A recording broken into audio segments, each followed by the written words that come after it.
Harka fuunee daawwattoota keenya SHINNIIGAA BROADCASTING SERVICE irraa oduu gaggabaaboo yeroo kanaaf qindeeffanneen isinitti hima oduu waliin anuudifan margaati.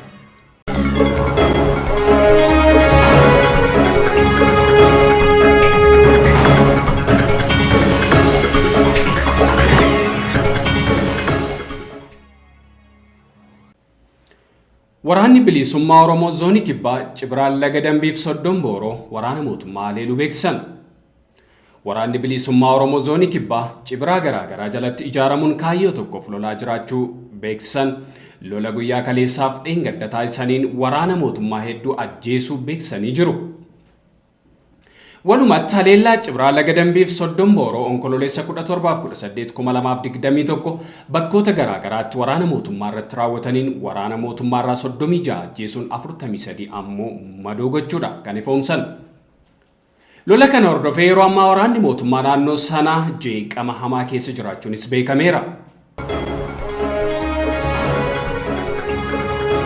Haleellaa qilleensarraa Maqalee meeshaalee quunnamtii TPLF barbadeessuuf jedhe mootummaan Itoophiyaa. Haleellaan qilleensarraa magaalaa guddittii Tigraay Maqaleetti raawwate meeshaalee quunnamtii TPLF itti fayyadamaa ture barbadeessuuf jedhe mootummaan Itoophiyaa ibsa laate.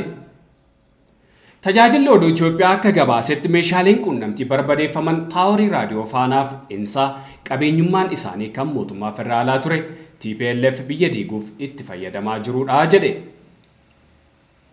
Wixata waaree dura haleellaan qilleensarraa raawwatamu gabaasaaleen bahu hordofee ibsa kan kennan dubbii himaan mootummaa Laggasaa Tulluu haleellaan kun raawwatamu haalanii turani.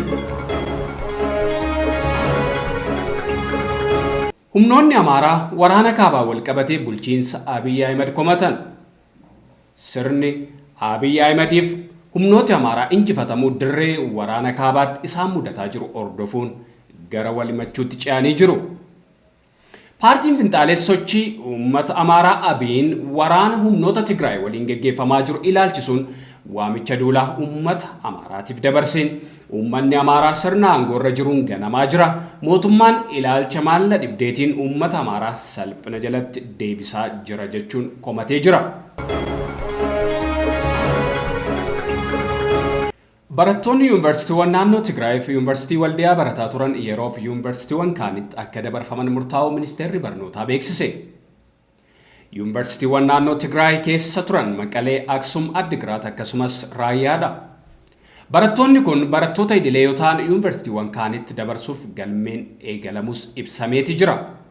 Kanaafis akka lakkoofsa Itoophiyaa 9/2014 irraa haga 12/2014 akka galmaa'uun danda'amu ibsame. Lola kaaba Itoophiyaatti eegalee yuunivarsiitiiwwan naannoo Tigraay keessa jiran adeemsa baruu barsiisuu adeemsisuu hin dandeenye.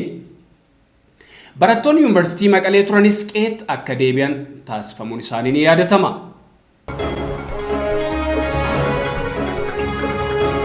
Kaaf Itoophiyaan istaadiyeemii dorgommiiwwan idil addunyaa keessummeessuu danda'u hin qabdu jedhe. Itoophiyaan dorgommiiwwan sadarkaa idil addunyaa geggeessuudhaaf kan ishee dandeessisu istaadiyeemii hunda guuttatte hin qabdu jedhame. Waldaan kubbaa miilaa Afrikaa Kaaf istaadiyeemiin Baayirdaar dorgommiiwwan idil addunyaa akka hin keessummeessine dhorkuusaa hordofee biyyattiin dorgommiiwwan wal fakkaatan keessummeessuu akka hin dandeenye mirkanaa'ee jira.